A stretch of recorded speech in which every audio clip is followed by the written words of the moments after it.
तंबाकू की उत्पत्ति कैसे हुई।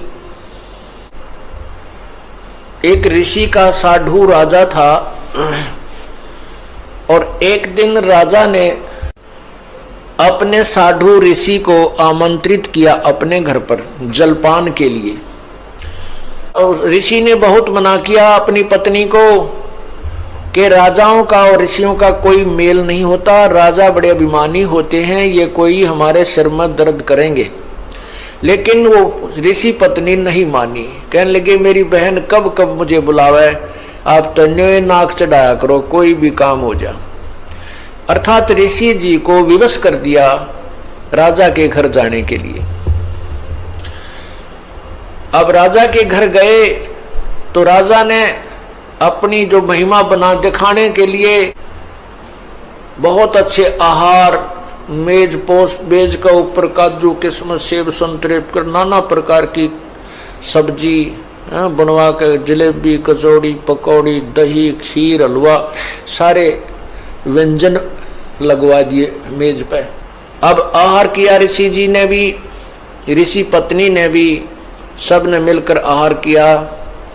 अब चलते समय ऋषि जी ने कहना पड़ा जी आप भी हमारे यहाँ आइएगा, एक औपचारिकता होती है। तो राजा ने कहा अवश्य आएंगे, कभी समय मिला तो अवश्य आएंगे। एक दिन वो समय मिल गया, राजा ने संदेशा भिजवा दिया कि हम आ रहे हैं। अब ऋषि पत्नी चिंतित हुई कि वो तो सचमुच आ रहे हैं और साथ में ये संदेशा भेज दिया कि मेरे साथ हजारों की संख्या में अंगरक्षक होंगे, मेरे सैनिक होंगे। अब राजा चाहता था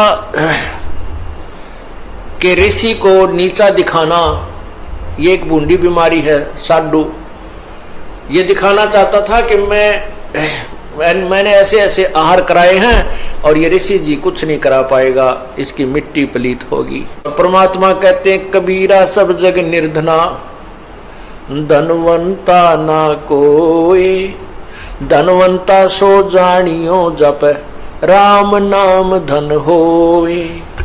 अब ऋषि जी के पास अपने तप की कमाई थी, अपनी साधना भजन की कमाई थी। ऋषि जी ने स्वर्ग से कामधेनु गाय वो उधारी ले ली कुछ समय के लिए और उसको अलग से एक टेंट में रखा हुआ था। उधर से राजा अपने हजारों सैनिकों को साथ लेकर पहुंच गया और ऋषि से कहा कि भोजन की तैयारी करवाओ। ऋषि जी ने कहा जी भोजन तैयार है, आप खाना खाइए। अब वहां लगी लाइन और साथ की साथ थाली आ रही है, सबको परोसी जा रही है। ऋषि जी ने अपने एक सेवक को उस गाय वाले टेंट के सामने बैठा दिया, वो उठा उठा कर थाली बाहर रखता रहा।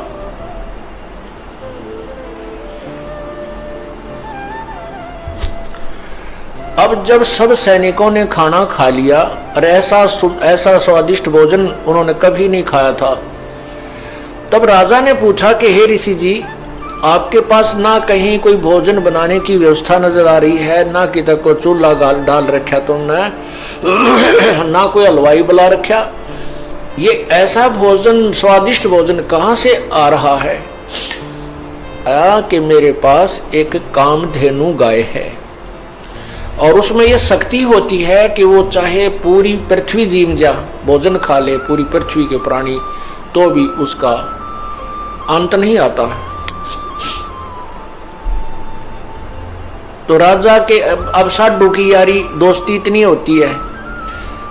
अब राजा की नीत में खोट आ गया, नीयत में खोट आ गया। उसने सोचा यू कंगाल क्या करेगा, इस गाय का मैं ले चलता हूं, बहुत ज्यादा सेना है मेरे पास और ये गाय सभी आहार करा दिया करेगी। कहने लगा ऋषि जी ये गाय मुझे दे दे, आप क्या करोगे इसकी। ऋषि जी ने कहा ये गाय मेरी नहीं है, मैं उधारी लाया हूं, मैं आपको नहीं दे सकता। तो राजा बोला सैनिकों से कि सैनिकों इस गाय को छीन लो। अब ऋषि सोचता है कि अच्छा नालायक ये तो जबरदस्ती कर रहा है मेरे साथ। तब उस ऋषि ने कहा, हे गौ माता, आप अपने स्वदेश लौट जाइए, मैं विवश हूं। इतना कहते ही वो टेंट के ऊपरले हिस्से को पाड़ती हुई और गाय आकाश की तरफ, स्वर्गलोक की तरफ चल पड़ी। राजा ने गाय को कंडम करके नीचे डालने के लिए तीर मारा, पैर में तीर लगा और कहते हैं वो गाय का खून, रक्त जमीन पर गिरा और गाय चली गई। तो जहां जहां वो खून गाय का गिरा वहीं पर कहते हैं तम्बाकू की उत्पत्ति हुई। अब हिंदू लोग एक तरफ तो माता को इतना प्रिय मानते हैं, गाय को अपना मां के तुल्य आदर देते हैं और फिर मां के खून को पी रहे हैं। क्या बताते हैं, खो नाम खू का तमा नाम गाय, 100 बार सौगंध इसको ना खाए। तमा नाम खू का, खो नाम खून का और तमा नाम गाय, सौगंध 100 बार इसको ना खाए। तम्बाकू, खून, खू का अर्थ है खून, खून, तमाखू, खून। और तमा फारसी का शब्द है, तमा माने गाय होती है। तमाखू यानी गाय का खून। खू नाम खू का, तमा नाम गाय, सौगंध 100 बार इसको ना खाए ना पीवे। कहते हैं आप एक तरफ तो गाय को इतना प्रिय मानते हो, आदरणीय मानते हो, और फिर गाय के खून से उत्पन्न इस तम्बाकू को पीते हो। जितने भी महापुरुष हुए उन्होंने सब विकारों को छुड़वाया है। अब सिख समाज में तम्बाकू कोई प्रयोग नहीं करता, अभी तक भी उन्होंने इस मर्यादा का पालन किया है। लेकिन और सारी बुराई शुरू कर दी, मांस खावा, दारू पीने लगे। देखो बुराई तो सारी त्यागे पार पड़ेंगी। ऐसे ही मुसलमान धर्म के अंदर शराब नहीं छूटे अभी भी, और बाकी मांस खावा, रोका पीवे। हिंदू समाज में बीड़ी, शराब, तम्बाकू और मांस कभी प्रयोग नहीं करते थे। अब हिंदू समाज में कोई मर्यादाएं नहीं रही, सारे काम बिगड़ गए। तो पुण्यात्माओं, ये नए सिरे से समाज सेट किया जाएगा और इसी तरह ये समाज सुधार और आत्म कल्याण प्रारंभ होता है। उन महापुरुषों ने भी कठिन प्रयत्न किए थे, परिश्रम किया था समाज को बुराई से दूर करने के लिए। आज भी वही चल रहा है और बहुत निर्मल समाज बन रहा है। छोटे छोटे बच्चे भी ये पूछते हैं, एक बार मेरा हाथ लग गया, मेरे पापा की गोद में बंडल था, महाराज जी मेरा नाम तो नहीं टूट गया। रो रहा था वो बच्चा। मैं कहा बेटा ऐसे नहीं टूटता, वो तो वैसे लग गया हाथ, गंद का समझ लो, भाई गोबर में हाथ लग जा, धो ले अपने ने। हाँ, उसको उठा के देना, ला के देना, पीने उक्का भरना, उसमें नाम टूट जाएगा, वो खंड हो जाएगा। तो पुण्यात्माओं, जो छोटी सी उम्र में इन बच्चों को ऐसा भाव बन गया कि ये इतनी बुराई है कि इसको हाथ लगने से भी हमारा धार्मिक कर्म बिगड़ जाएगा, तो आने वाली इनकी संतान तो कति देवता पैदा होंगी।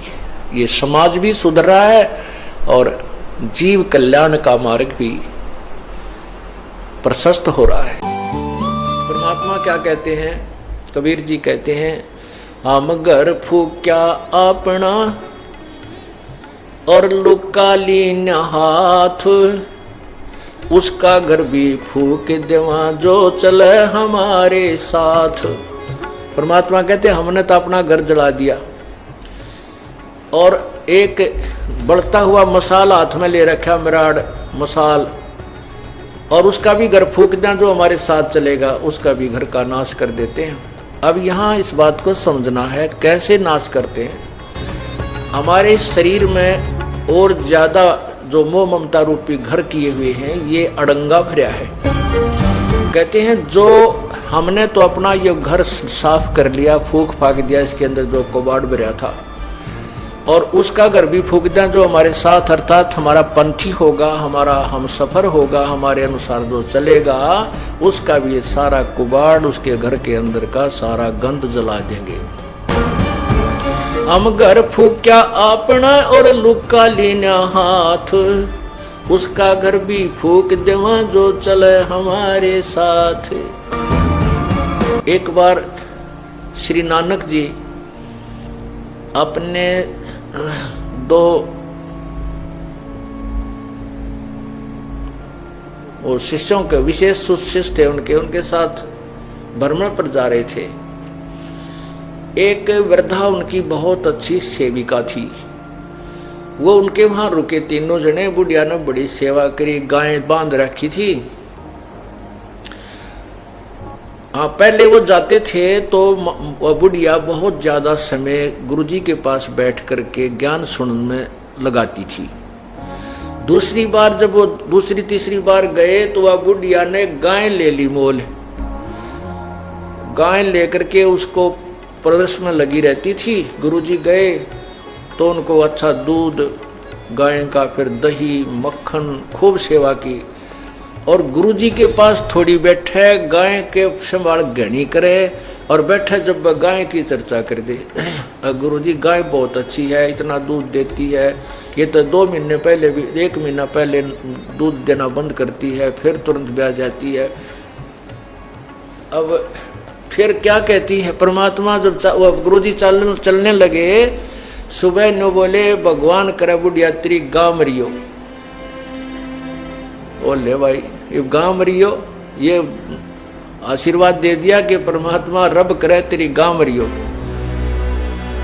अब बुढ़िया भी गुरुजी के मुंह का ना देखे, भाई यूं के कया, गुरुजी ने अच्छी सेवा करी, दूध पियाया, घी खवाया, गाय कर, ये मरियो।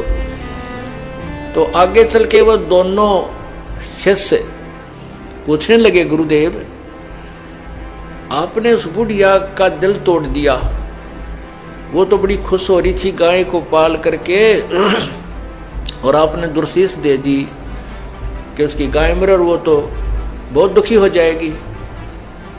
तो गुरुजी बोले, भाई फिर बताऊंगा इस प्रश्न का उत्तर, अभी मैं कुछ नहीं दे सकता।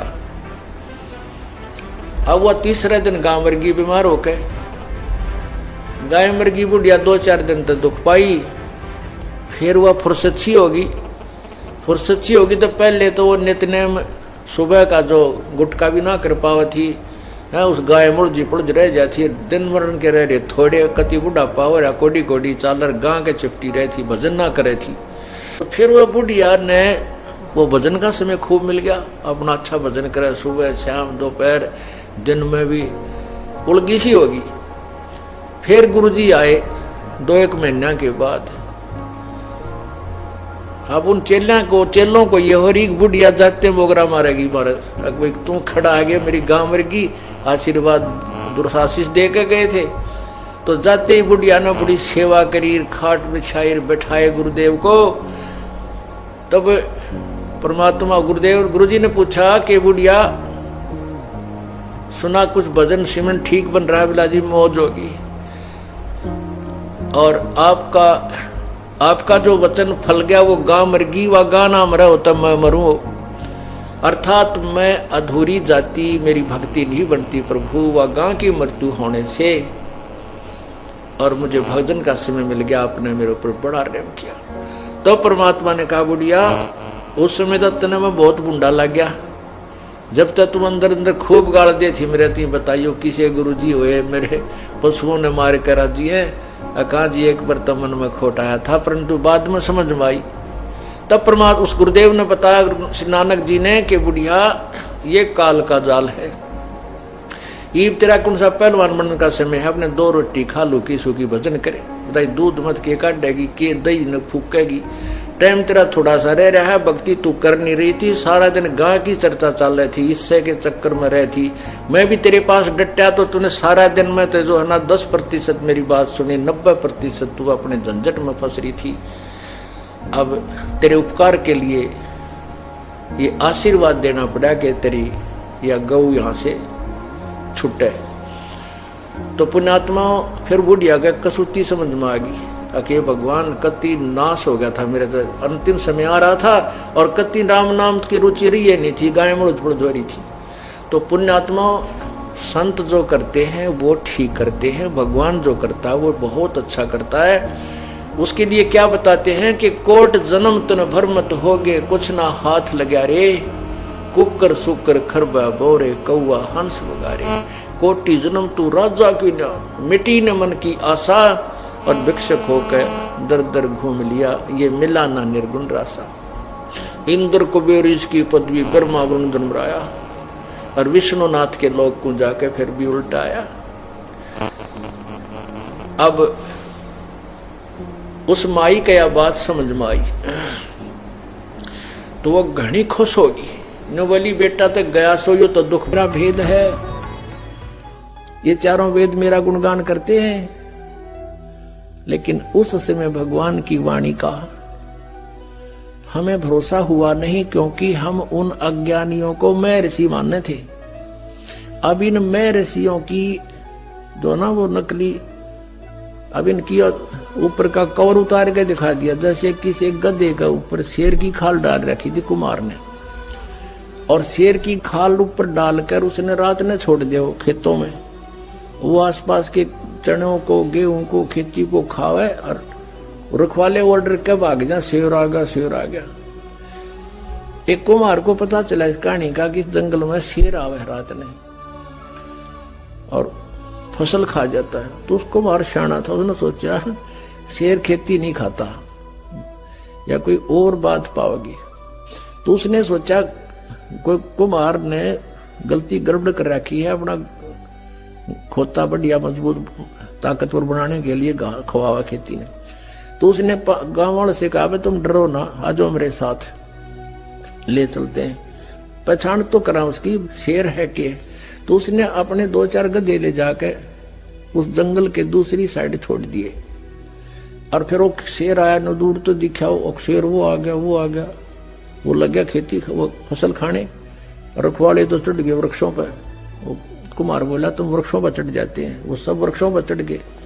थोड़ी देर में वो गधे जो कुमार के थे 5-4, वो लगे अपने राग रमंड बोलने, हो उधर से वो शेर भी लग गया, हो उड़े आ दिया अंदर। तो जब पता चला, कहते हैं शेर कार गधे का बोली तो मेरा पट्या करे, ऊपर के कवर तो थोड़ा है। तो ये ऋषि थे या अविद्वान थे, इनकी ज्ञान तो पता लगा।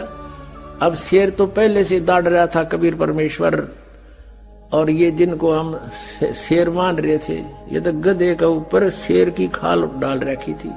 परमात्मा कहते हैं खरना हुआ केहरी कब हूं, सिंह की खाल उड़ाए। शेर की खाल उड़ाने तो गधा शेर नहीं बन सकता। एक केवल ऊपर के कौर को बदल लिया, मैं ऋषि बनकर बैठ गए, संत बन गए, मंडलेश्वर तिलक ला लिए। इन तो संत नहीं बनते, संत ज्ञान से बनता है। और वो कबीर परमेश्वर थे, पूर्ण ब्रह्म है, सर्वशक्तिमान, सर्व ब्रह्मांडों के रचनहार। ये वही परमात्मा है। हम सुल्तानी नानक तारे दादू को उपदेश दिया, जात दुल्हा भेद नहीं पाया। वो काशी माए कबीर हुआ, वो धानक रूप रहा करतार। बोलो सतगुरुदेव जय हो।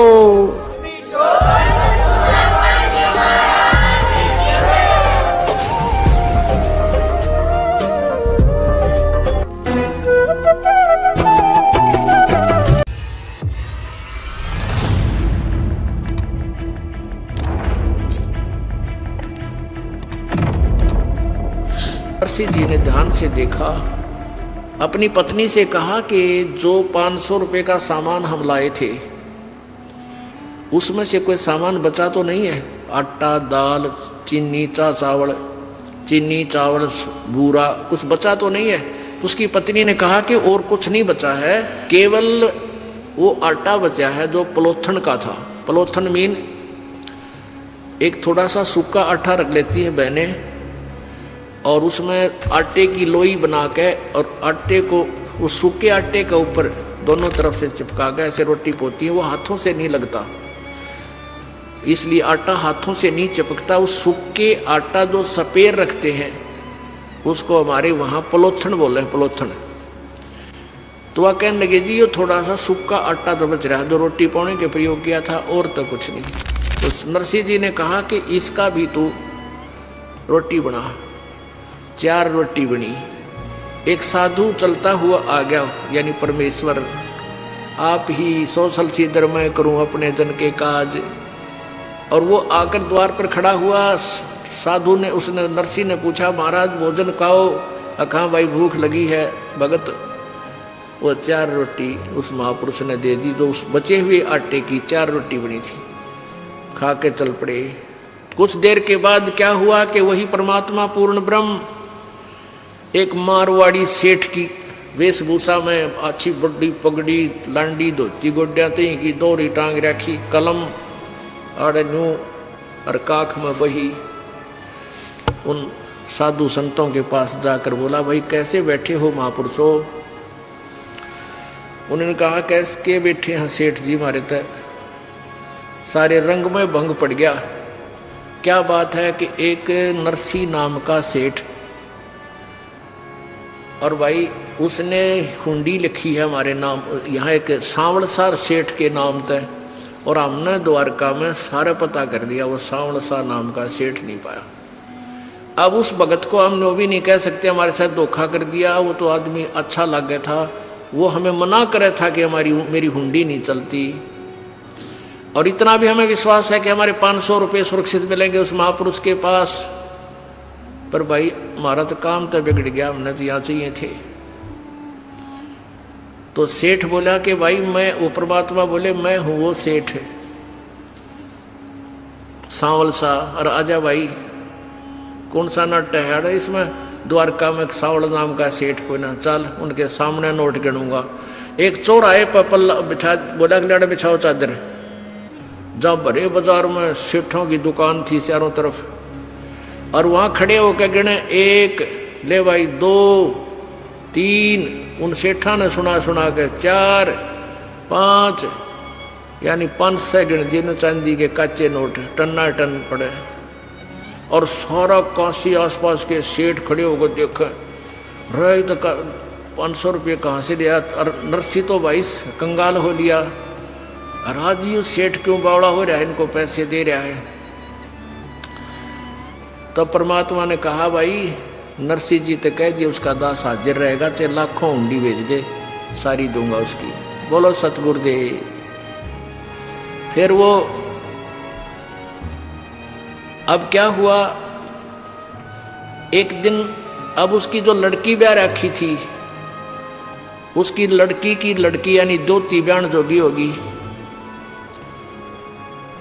अब पहले तो वो सेठ था, जब छोरी का ब्याह करा तो 1 नंबर का सेठ, दुनिया वाह वाह हो रही थी। और ईब आ गया बात का समय, कोई बालक नहीं, लड़का नहीं। अब वह लड़की आई अपनी लड़की की शादी के लिए बात न्योतन, जब झोपड़ी में माता पिता के पास रुकी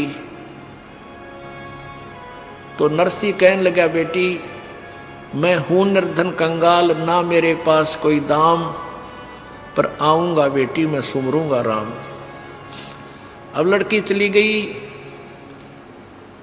अब वो दिन निकट आया बात का, अब कोई साथी नहीं होता निर्धन का। सेठ था, जब तक सारे तैयार हो रहे थे, मैं भी चलूंगा थारे बात में, मैं भी चलूंगा बात में, और ईब कोई भी उसकी तरफ गांव नगर का साथ नहीं हुआ। अब उसने बैल मांगे किसी से। अब उधारी चीज गरीब ने आदमी या तो दिया नहीं करे, दिया करे तो कंडम दिया करे। एक ने एक से एक बैल मांगा, एक से दूसरा बैल मांगा, किसी से एक गाड़ी मांगी, बैलगाड़ी वैसी कंडम सी थी, खराब सी, ने बोला जोड़ ले जा भगत जी। अब उसके साथ कोई नहीं चला, 12 अंधे थे, वो उसके पास आते थे, बैठते थे, भगवान की चर्चा करते थे, आसपास के गांव से इकट्ठे हो जाते थे। वो कहने लगे, नरसी हम चलेंगे भाई तेरे बेटी के दोती के बात में, चल पड़े। अब वो बैल ऐसे खराब से थे, कोई सा इधर खींच रहा है, एक इधर खींच रहा है, वह गाड़ी ऐसी टूटी फूटी सी तर्रक मर्रक करती हुई चल रही है, बहुत ही स्लो स्पीड पे। उनको ऐसा लग रहा था कि इस स्पीड पे तो हम मेरे ख्याल में 1 हफ्ता भी नहीं जा सकते उस निश्चित स्थान पे। रास्ते में परमेश्वर आए और एक बढ़ई का रूप बना के, कारीगर का रूप बना के एक अच्छा लंबा थैला टांग रखा, उसमें आरी नारी दिखे, नर हथौड़ी, छीनी हथौड़ी और वो बरमे परमे सारे बसोले सारे ले रहा। और कहने लगा भाई गाड़ी वाले मुझे भी बैठा लो आपकी गाड़ी में, मैंने भी इधर जाना है। जहां जिस साइड में वो जा रहे थे उसी नगर का नाम ले दिया किसी निकट से का। अब नरसी बोला भाई गाड़ी में बैठन तो नाटता कोई ना, पर यह गाड़ी चल कोई ना, कति कंडम है, कति बेकार सी है ये, शायद हम तो पहुंचाएंगे कि ना पहुंचेंगे, आप भी दुखी होगे। तो वो कहने लगा परमात्मा कि मैं भाई मिस्त्री हूं, कारीगर हूं, और इसमें घना खराबी को ना मैं ठीक कर लूंगा इसने। अब सेठ नरसी बोला भाई बात सुन ले कारीगर, ठीक तो कर ले, पर मेरे पास पैसा देना नहीं हूं, भगवान की महिमा सुना दूंगा तेरे को, भगवान के गुण गा दूंगा, गीत गा दूंगा, शब्द गा दूंगा, और मेरे पास लेन देन में कुछ कोई ना। भगवान बोला कोई बात ना भाई, मैं भी तो बैठ कर चलूंगा, मैंने पैसे की जरूरत को नहीं। अब वहां चले गए, वहां जाकर के वो बैठा दिए एक अलग से टूटी फूटी सी चौपाट में, क्यों कंगाल आदमी सेठ होता था, बढ़िया जगह धर्मशाला बुक कराते हुए, पता था उनको कंगाल हो लिया, बेइज्जती करेगा हमारी। अब नाई आ गया बुलान खातिर, बातियों आ जाओ भाई। अब वो अंधे कहने लगे नरसी, ईब तो भाई बात बिगड़ेगी, वहां तो तेरी हुंडी भगवान ने ले ली थी, अरे ईब तो ना आए भगवान, क्या बात होगी। नरसी बोला भाई उसकी लीला वो ही जाने, अब चलो चलना तो पड़ेगा, न्योता आएगा ही, बड़े बैठे बैठे करांगे के। द्वार पे जाके खड़े हो गए, उधर से समधन खड़ी होगी एक थाली लेके और लोटा लेके, के गालेगा इसमें करवे में।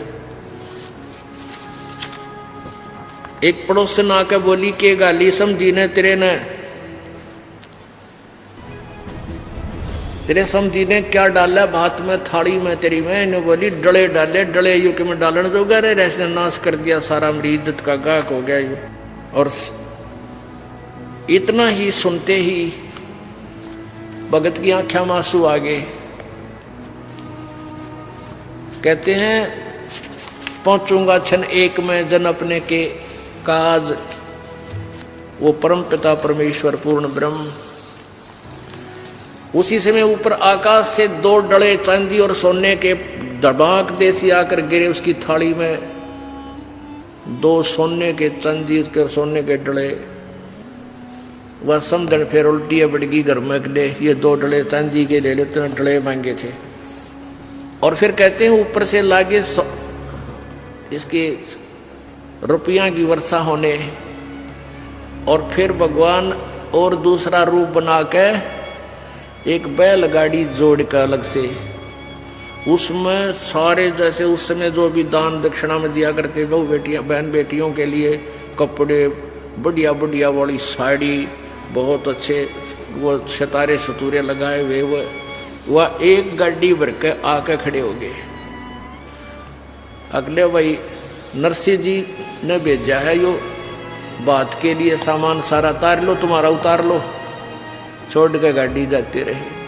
अब क्या बताते हैं, नरसिला की हुंडी झाली सांवल सा कहाया, दोती का बात भया जब, दोती का ब्याह भया जब भात भरण को आया। अब कौन आया था? वो तो कृष्ण जी ने माना था, कृष्ण जी भर गया, कृष्ण जी कर गया, कृष्ण जी नहीं। जगत का पेखना पेखा, धनी का नाम ना लेखा। एक दूसरे का नाम लेते रहे तुम, जो करने वाला था उसका पता भी नहीं था। गाड़ी आले मन बैठा ले, एक बहो गाड़ी था में बाहर में हार लिया। गाड़ी आले मन बैठा ले, एक बहो गाड़ी था में बाहर में हार लिया। परमात्मा जब एक खाती बनके, मिस्त्री बनके, कारीगर बनके आके खड़ा हो गया ने बोला भाई मैं थक गया, तुम्हारा हम सफर हूं, मुझे भी बैठा लो। तो भगत और भगवान की एक वार्ता किसी कवि ने, क्योंकि वो कृष्ण मान रहा था जिसने ये शब्द बनाया है, हमने यथार्थ ज्ञान पता हो गया है, फिर भी हम उस मालिक की महिमा का गुणगान किसी भी रूप में करें, हमारी सोई वहीं जाएगी जहां हम समझ चुके हैं। क्या बोले भगवान, गाड़ी आले मन बैठा ले, एक बहो गाड़ी थाम भाई रे मैं हार लिया। गाड़ी आले मन बैठा ले, एक बहो गाड़ी थाम भाई रे मैं हार लिया। नरसिंह जी जब न्यो बोला, ये गाड़ी मेरी पुरानी है। नरसिंह जी जब न्यो बोले, या गाड़ी मेरी पुरानी है। कृष्ण जी फिर न्यो बोले, भाई के मेरे ते छानी है। कृष्ण जी फिर न्यो बोले, ये क्या मेरे ते छानी है। नाम कृष्ण जात का खाती में जानू, सारा काम भाई रे मैं हार लिया। गाड़ी आले मन बिठा ले, एक बहो गाड़ी थाम भाई रे मैं हार लिया। प्रभु जी फिर लगे संवारण, ले हाथ में आरी जी। प्रभु जी जब लगे संवारण, ले हाथ में आरी जी। नरसिंह जी की वा टूटी गाड़ी, अरने आप समारी जी। नरसिंह जी की वा टूटी गाड़ी, हरने आप समारी जी। नरसिंह बोला मैं शब्द सुना दूं, भाई ना देवण न दाम भाई रे मैं हार लिया। गाड़ी आड़े मन बिठा ले, एक बहो गाड़ी थाम भाई रे मैं हार लिया। 16 सूरदास बैठे गाड़ी में, रटे राम की माला जी। 16 सूरदास बैठे गाड़ी में, रटे राम की माला जी। पवन समान गाड़ी चाली, जब भगवान बने गढ़वाला जी। पवन समान गाड़ी चाली, जब भगवान बने गढ़वाला जी। वो भक्तों के रखवाला जी, मनमोहन घन श्याम भाई रे मैं हार लिया। गाड़ी आले मने बिठा ले, एक बहो गाड़ी थाम भाई रे मैं हार लिया। बैला ऊपर हाथ फेर दिया, बल बैलों में आया जी। बैलों ऊपर हाथ फेर दिया, बल बैलों में आया जी। कई रोज का पंथ विकट था, पलमाए पहुंचाया जी। कई रोज का पंथ विकट था, पलमाए पहुंचाया जी। वो कृष्ण खाती चला गया, भाई कृष्ण तो प्रणाम भाई रे मैं हार लिया। गाड़ी आले मने बिठा ले, एक बहो गाड़ी थाम भाई रे मैं हार लिया। गाड़ी आले मने बिठा ले, एक बहो गाड़ी थाम भाई रे मैं हार लिया। कृष्ण तो रथवान बने, कबीर बने रखवाला जी। कृष्ण तो रथवान बने, कबीर बने रखवाला जी। सो सत जो सतगुरु के शरणे आ गया, वो भगत जीत गया पाला जी। जो सतगुरु के शरणे आ गया, वो भगत जीत गया पाला जी। भाई संत करे ना टाला जी, वे सारे सब विद काम भाई रे मैं हार लिया। गाड़ी आले मन बिठा ले, एक बहो गाड़ी थाम भाई रे मैं हार लिया। अब इस सारे प्रकरण का निष्कर्ष ये है कि 2 प्रकार से मानव जीवन प्राप्त होता है। एक तो काकभूषण ने कई जन्मों में जाकर सेटिंग हुई इसकी, और नरसिंह जी पिछले जन्म से भी प्रभु की प्यारी प्यारी आत्मा थी, पीछे भी भगत था, एक के पॉइंट पर समझ गया और सब कुछ न्यौछावर कर दिया और अपना कल्याण उसी जन्म में करवा लिया। बोलो सतगुरुदेव।